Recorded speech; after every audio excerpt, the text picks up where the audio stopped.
नमस्कार, good morning.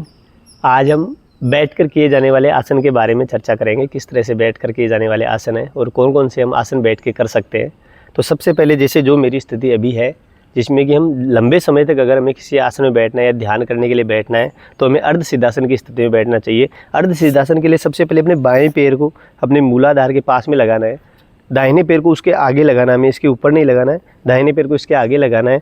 आराम से दोनों हाथों की स्थिति, हथेली इस तरह से आधी मुड़ी हुई, आपके हाथ सीधे नहीं रहेंगे, घुटने के ऊपर रेस्ट करेंगे। आपकी हथेली घुटने के ऊपर आपकी रेस्ट करेगी। आपकी कमर आरामदायक स्थिति में सीधी रहेगी। आप आंखों को बंद कर सकते हैं। यहाँ से आप किसी चीज़ का उच्चारण कर सकते हैं या आप अगर ध्यान लगा के बैठना चाहते हैं ध्यान लगा के बैठ सकते हैं। आज हम प्रेयर के साथ में शुरू करेंगे।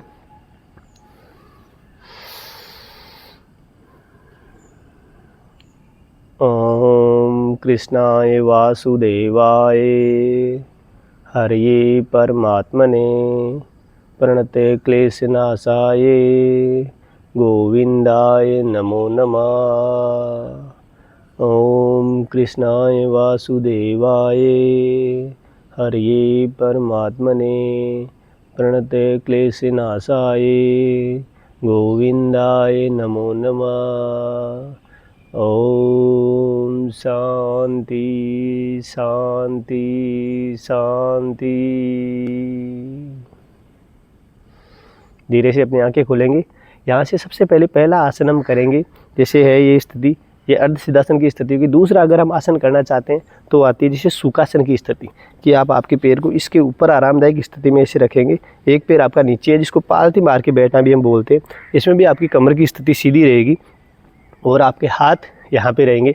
अगर आपको अपने अंदर झांकना है, अगर आपको ध्यान लगाना, तो आपकी हथेली को आप कोशिश करें कि उल्टा रखें और जब आपको कुछ किसी चीज़ का उच्चारण कर रहे हैं उस समय आपकी हथेली ऊपर की तरफ रहे। इसके साथ में ये स्थिति होगी सुखासन की। सुखासन भी हमें लंबे समय तक बैठने के लिए एक आरामदायक आसन है। इसके बाद में अगला आसन हम करेंगे यहाँ से पद्मासन। पद्मासन करने के लिए आपके पैर को आपकी जांघ के ऊपर लगाना है इस तरह से।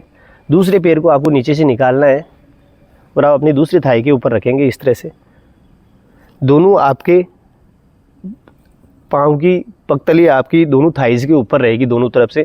यहाँ से आपको क्लोज लेके आना है कि जितना आप क्लोज लेके आ सकते हैं कि आप दाहिनी तरफ से भी आपका अंगूठा पकड़ सके और बाईं तरफ से भी पकड़ सके। अगर आप ये कंफर्टेबली नहीं पकड़ सकते तो आपको स्थिति में आराम से बैठना है। आपके हाथों को आप सामने की तरफ रखिए या आप आपकी गोदी में रख सकते हैं। हम जनरली आंखों को बंद करते हैं ताकि हमारी 50% कनेक्टिविटी, जैसे आंखों से हम किसी दृश्य को देखते रहते हैं हमारे दिमाग में वही चीज़ चलती रहती है। तो सबसे पहले हमें बाहर की कनेक्टिविटी को डिस्कनेक्ट करने के लिए हमें आंखों को बंद करने की ज़रूरत है। उसके बाद में हमें केवल साउंड्स बाहर के सुनाई देते हैं, उसको हम डिस्ट्रैक्ट कर सकते हैं अपने मन के हिसाब से। बाकी बाहर की दृष्टि हमारे लिए नहीं रहेगी तो हमारी 50% हमारी बाहर से कनेक्टिविटी टूट जाती है और अपने अंदर आराम से झांक सकते हैं।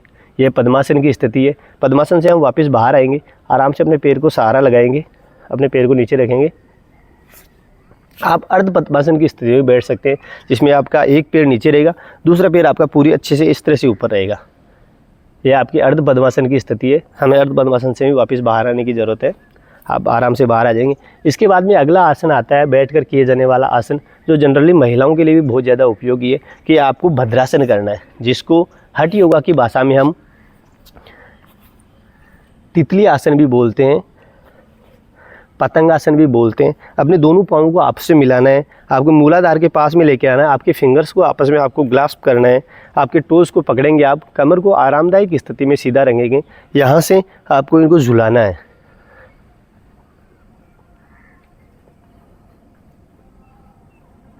कम से कम आधे से 1 मिनट तक आपको दोनों पाँवों को बराबर स्थिति में ऊपर नीचे झुलाना है, जितनी देर आप आसानी से झुला सकते हैं। उसके बाद में आप रुक सकते हैं। अपने दोनों घुटनों को आप नीचे की तरफ पुल कीजिए, यहाँ से डाउनवर्ड पुल कीजिए, यहाँ से डाउनवर्ड पुल कीजिए। आपके हाथ इसी स्थिति में रहेंगे। कमर को आरामदायक स्थिति में सीधा रखिए, घुटनों को नीचे की तरफ पुल करेंगे, हम होल्ड करके रखेंगे। यहाँ से वापस ऊपर आएंगे, एक बार फिर झुलाएंगे।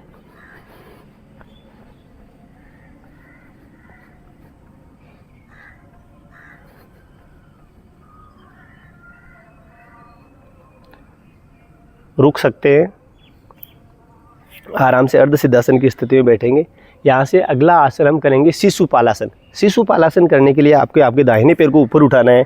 यहाँ से आपको इसके क्रॉस हाथ आपका इधर आपके पाँव के पंजे से नीचे की तरफ से आएगा, दूसरा आपके घुटने के दूसरी तरफ से आएगा। यहाँ से आपको इसको क्लोज पकड़ना है। आप बिल्कुल क्लोज लेके आएंगे अपने चेस्ट के और अपने पैर को झुलाएंगे आप।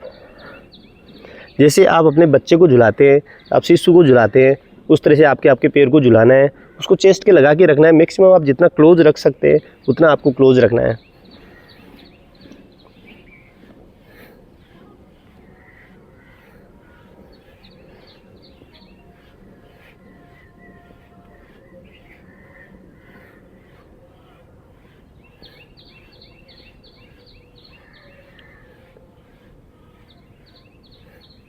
इसको भी आपको कम से कम आधे से 1 मिनट के लिए झुलाना है। उसके बाद आप कंफर्टेबली आराम से रुक सकते हैं। इसी तरह से आप दूसरे पैर के साथ निभाएंगे। पहले हमें दाहिने पैर को हमें मूलाधार के पास में लगाना है, बाएं पैर को आपको उठाना है, अच्छे से ग्लास्प करके पकड़ना है, उसके बाद आप झुलाएंगे।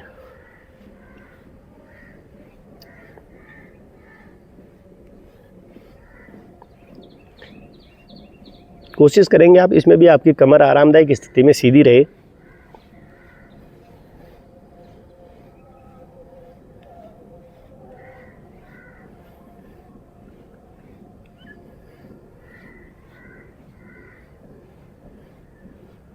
रुक सकते हैं, आरामदायक स्थिति में बैठें। यहाँ से अगला आसन हम करेंगे पश्चिमोत्तानासन। पश्चिमोत्तानासन करने के लिए सबसे पहले मैं दाहिनी तरफ टर्न हो जाता हूँ। यहाँ से अपने दोनों पैरों को आरामदायक स्थिति में सीधा करना है। पूर्णतया सीधा कीजिए, टो को अपनी तरफ पुल कीजिए वापस बाहर की तरफ। यहाँ से आप दंडासन में बैठ सकते हैं। अपने दोनों हाथों को पीछे की तरफ लगाना है आपको, ऐसे कमर को सीधा रखना है। यहाँ से अपने टो को बाहर की तरफ पुल कीजिए, सामने की तरफ पुल कीजिए, वापस बाहर पुल करेंगे, पास में लेके आएंगे। यहाँ से लॉन्ग इनहेल करते हुए अपने दोनों हाथों को ऊपर उठाइए। मैक्सिमम हमें ऊपर की तरफ उठाना है। एक्सहेल करते हुए हमें सामने की तरफ जाना है।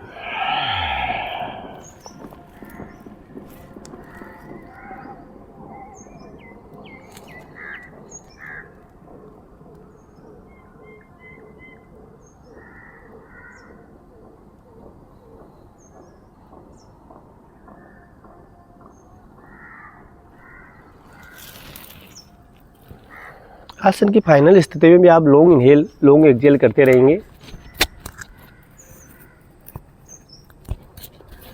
एक बार हम फिर दोहराएंगे। अपने दोनों हाथों को पीछे की तरफ रखिए।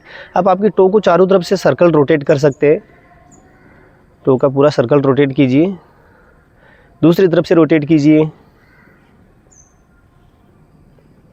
फिर से अपने टो को अपनी तरफ पुल कीजिए। लॉन्ग इनहेल, लंबा गहरा सांस, दोनों हाथ ऊपर की तरफ, सांस को छोड़ते हुए सामने जाइए। आसन की फाइनल स्थिति में इनहेल कीजिए, एक्सहेल कीजिए, रुके रहिए।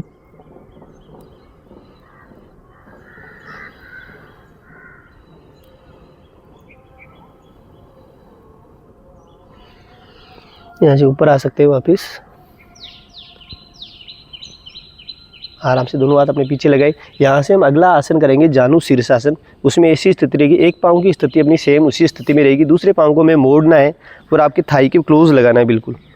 यहाँ से 90 डिग्री का एंगल बनाएंगे हम, इसको जानु शीर्षासन बोलते हैं। यहाँ से फिर से आप लॉन्ग इनहेल करेंगे, अपने दोनों हाथ ऊपर की तरफ मैक्सिमम स्ट्रेच करेंगे। यहाँ से सामने की तरफ जाएंगे, एक्सहेल, फुल एक्सहेल,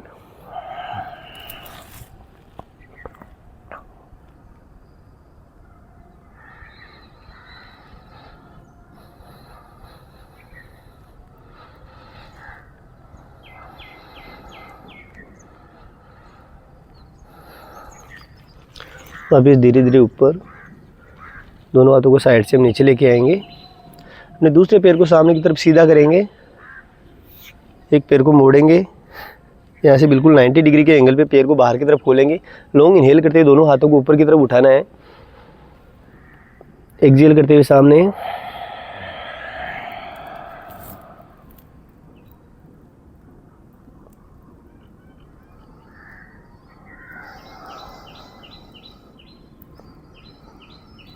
ऐसे धीरे धीरे वापस ऊपर उठाना है।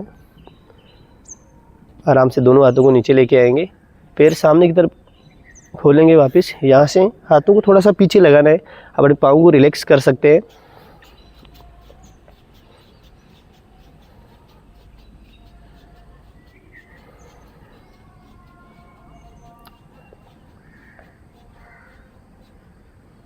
यहाँ से अगला आसन हम करेंगे वीरासन। आराम से पहले सुखासन की स्थिति में बैठेंगे हम। यहाँ से अगला आसन हम करेंगे वीरासन। वीरासन या वज्रासन में से आप कोई भी आसन कर सकते हैं। जनरली खाना खाने के बाद में आप उस आसन में बैठ सकते हैं, जिससे आपकी पाचन क्रिया में काफ़ी अच्छा सुधार होता है। सबसे पहले अपने दोनों पाँव को सामने की तरफ सीधा करेंगे। यहाँ से अपने दाहिने पैर को मोड़ेंगे हम। यहाँ से अपनी हील को बाहर की तरफ निकालेंगे, अपने टोज़ भी बाहर की तरफ रहेंगे, पीछे की तरफ। ये स्थिति वज्रासन की है कि अपने दोनों पाँव पीछे की तरफ। यहाँ से आप देखेंगे कि मेरे दोनों टोज़, बिग टोज़ आपस में मिले हुए, मेरी हील अपार्ट है। यहाँ से मैं उनमें रिलैक्स कर रहा हूँ। अपने दोनों हाथ मेरी थाइज़ के ऊपर इस तरह से रहेंगे, कमर आपकी सीधी रहेगी।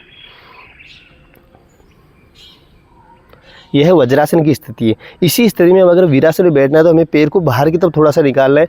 दूसरे पैर को हम बाहर की तरफ निकालेंगे। यहाँ से अपने दोनों घुटनों के बीच में अपनी 4 उंगल जितना गैप रहेगा। घुटने को थोड़ा सा क्लोज लाएंगे, दोनों घुटनों के बीच में 4 उंगली जितना गैप। आपकी कमर फिर से सीधी, आपकी हिप यहाँ से बिल्कुल ग्राउंड पे रिलैक्स करेगी योगा मैट के ऊपर, क्योंकि आपकी हील दोनों बाहर की तरफ है और आपके टोज़ भी बाहर की तरफ से खुले हुए हैं।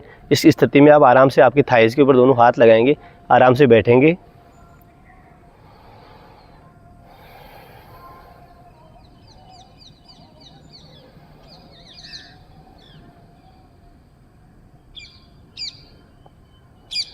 जितनी देर आप कंफर्टेबली आराम से बैठे रह सकते हैं उतनी देर आपको बैठे रहना है। उसके बाद इस आसन से बाहर निकलने के लिए, जनरली वीरासन से बाहर निकलने के लिए आपको दोनों आपके यहाँ से थंब को आपके बीच में, इस फिंगर्स के बीच में लेना है। यहाँ पे आपके घुटने के पास में आपको दोनों उसको लगाना है, मुट्ठी को लगाएंगे। यहाँ से अपनी कमर को ऊपर उठाएंगे, 5 काउंट तक रिलैक्स करेंगे थोड़ा सा। यहाँ से वापस 3 काउंट डाउन।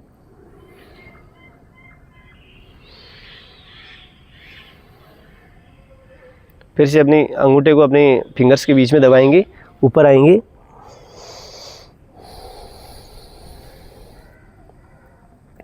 यहाँ से दाहिनी या बाईं तरफ अपने दोनों घुटनों को हम रिलैक्स करेंगे।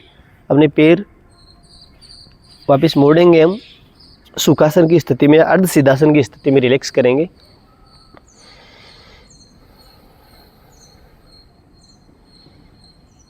जब आपको रिलैक्स लगने लगे तो उसके बाद में अगला आसन हम करेंगे गोमुखासन।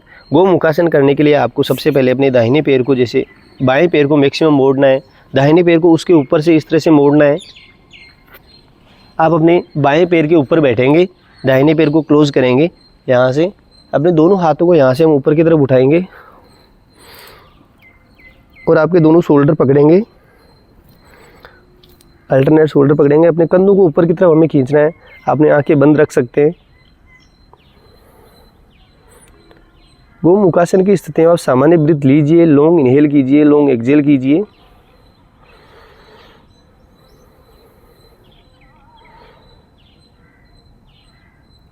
यहाँ से एक बार आप हाथ को रिलीज करेंगे। इसके बाद में आप उल्टा अपने हाथ को पकड़ेंगे, पीछे की तरफ से कमर के पीछे आपको हाथ को पकड़ना है।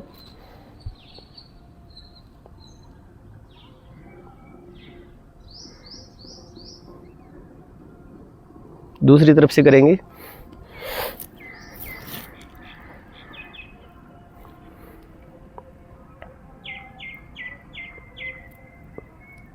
रिलैक्स, अपने हाथों को रिलीज करेंगे हम। धीरे धीरे अपने पाँव को रिलैक्स छोड़ेंगे। अर्ध सिद्धासन की स्थिति में बैठेंगे।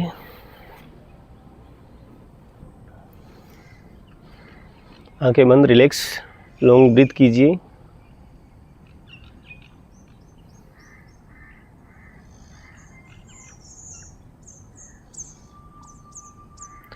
हम प्रेयर के साथ में आज के योगा सेशन को समाप्त करेंगे।